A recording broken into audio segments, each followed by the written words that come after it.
See the last question.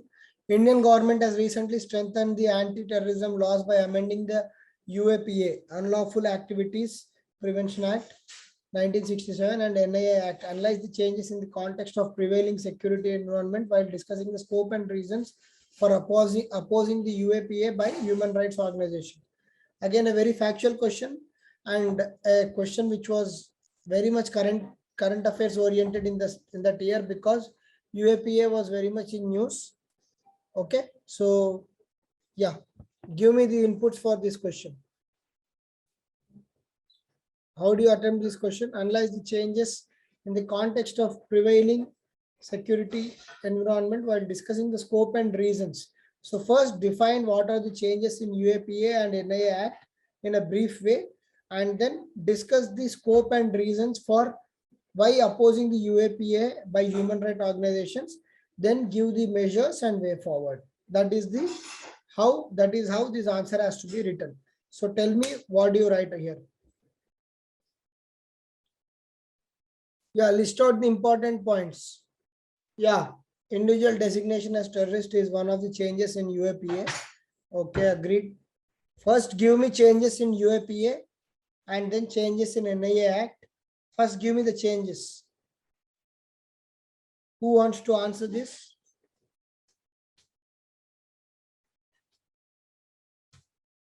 Yeah.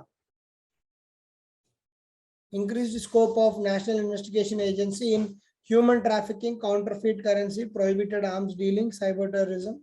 Okay, and then first, okay, let's not mix things. First, tell me about UAPA. Yeah, Sriram, tell me the amendments in UAPA and NIA. Unmute yourself and speak. Sriram, you're there? Yes, sir. Yeah, what are the changes in first UAPA Act and then the NIA Act? The changes in UAPA are individuals also can be designated as terrorists. Yes. Apart from organizations. And also power to seize property without permission from DGPs of states. And Yes. next, and also the designation of investigation officers from the level of inspector itself. Before it used to be DSP and above. DSP and above, now it has become inspector itself. Yes, good. And also inclusion of International Convention for Suppression of Acts of Nuclear Terrorism into the Act. Nuclear terrorism acts also are included in the UAPA Act. Yes. Yeah, sir. And in terms of NIA amendment, it included more crimes in the list of NIA's jurisdictions. Yes, more crimes are included. The jurisdiction of NIA has been expanded abnormally. Widened, sir. Yeah, sir. Beyond India also, NIA has now its jurisdiction, right?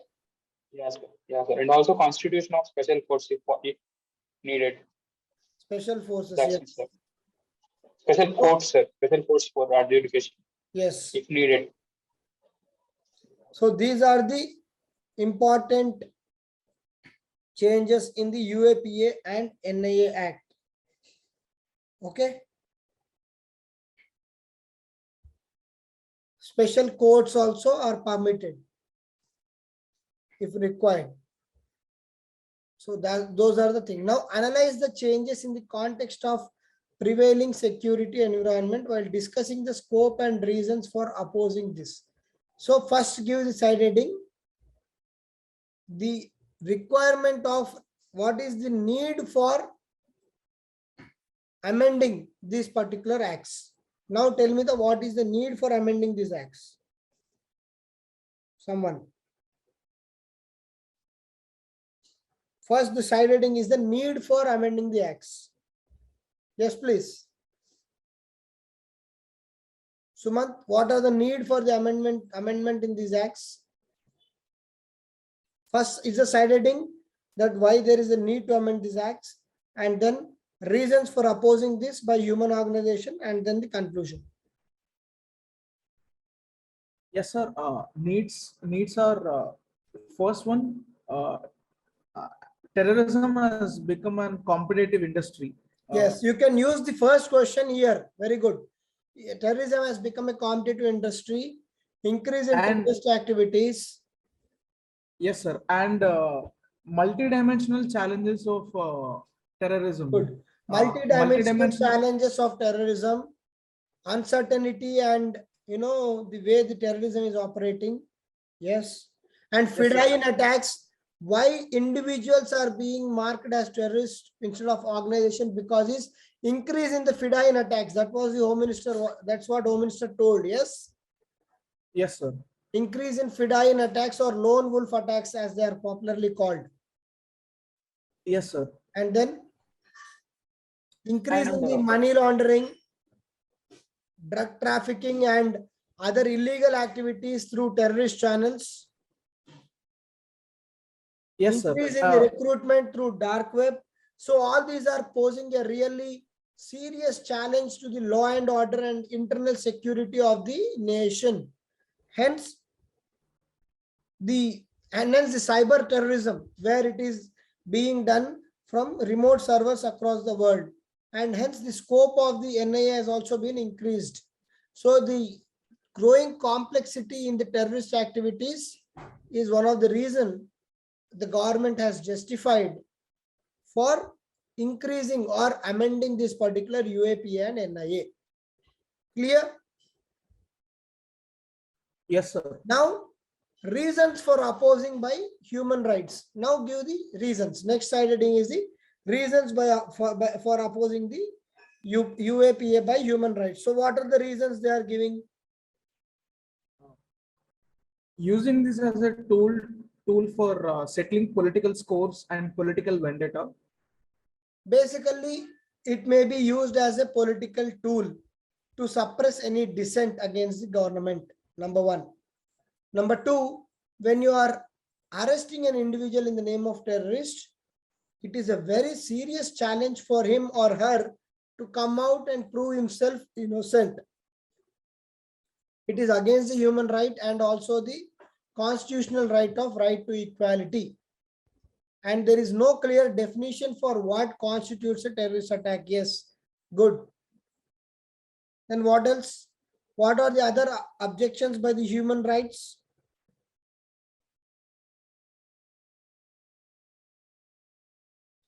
By abnormally increasing the scope of NIA, the center is trying to usurp the federal role, because the state police role in with regard to NIA is a very big challenge.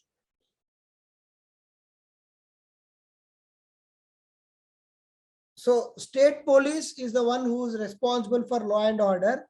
The jurisdiction of NIA has become so much that they can usurp the role of state police, and the sanctity of state police itself is questioned.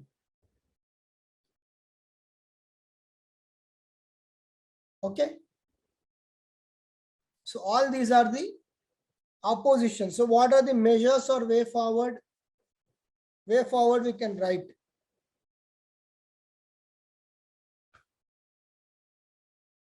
Way forward can be a typical way forward where you can write that the amendments should be seen in the light of growing complexity of these terrorist activities. However, the interests of individuals and their human rights have to be protected, and there should be balance of human rights also along with the state interest, state's security interests. The need of the hour is to look into the genuine concerns with regard to this act, and if required, amend them according to the popular demand. That's all.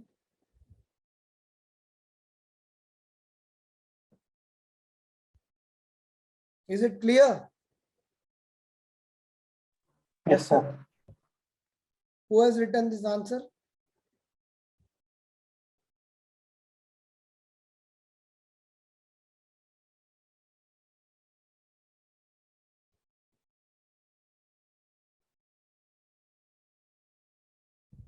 Anyone who has written this answer?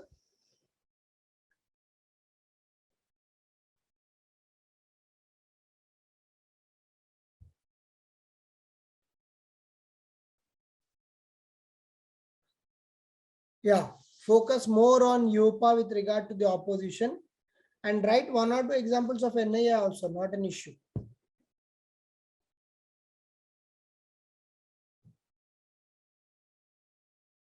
What, no one has written this answer or what?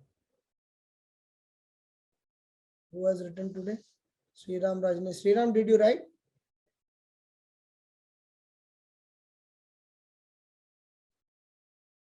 Soumya.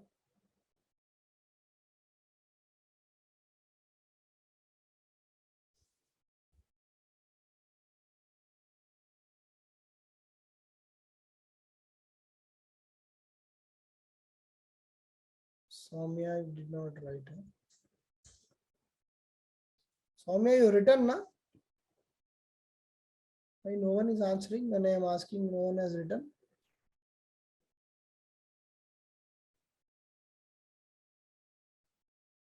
Navya. Navya also has written.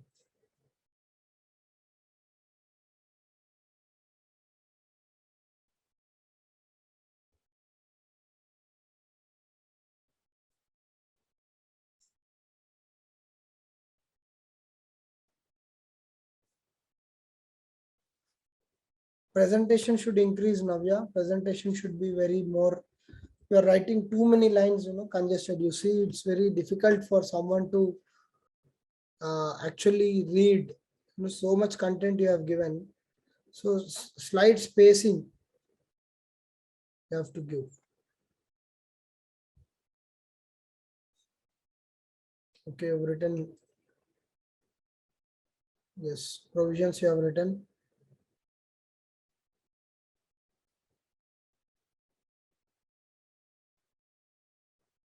Good. So you have written all the points, but only thing is, since you are finding really difficult to adjust to the space and write them, maybe you can use certain diagrams. Okay, so that your content also is not lost and your essence also is maintained in the answer, because now it is looking very cramped up. I can understand you have seen, when I'm reading the points, I have seen that you have made all the points related to the answer, but then it has become very cramped up. Okay, and then never cross this particular line. For everyone, I am telling you, if someone consistently crosses this right hand margin, there will be penal marks, and some few of them have even got penal marks.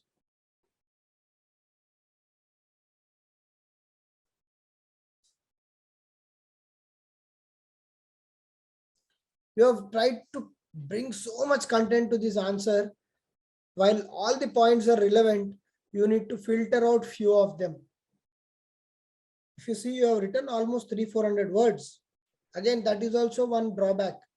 You should never write 10% of the demand of the answer is the upper cutoff, 10 to 15% on the lower side, and 10% on the upper side. So if the question is for 150 words, you should answer anywhere between 130 to 170 words, not beyond that. If it is 250 words, 220 to 270, 280 words, that's all. If you go above that, you will be penalized. Okay, good point, Soumya.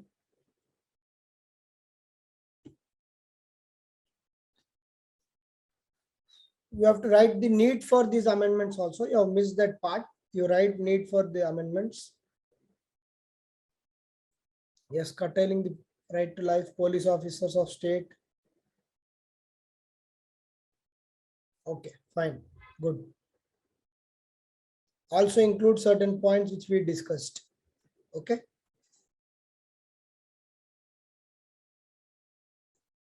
So any doubts with regard to today's session?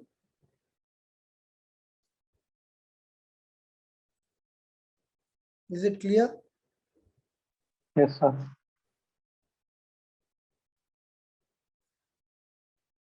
So I think with this we are finishing the security, right? Yes, sir. Internal security, one of the important topics and the most sought out topics in UPSC have done. Okay, so we have done all the previous questions and It's a very good thing that you people have written. Most of you have written consistently. And I keep saying that just keep writing. Okay, I don't want to repeat the same exercise or same story again and again. You're doing good. Keep that going.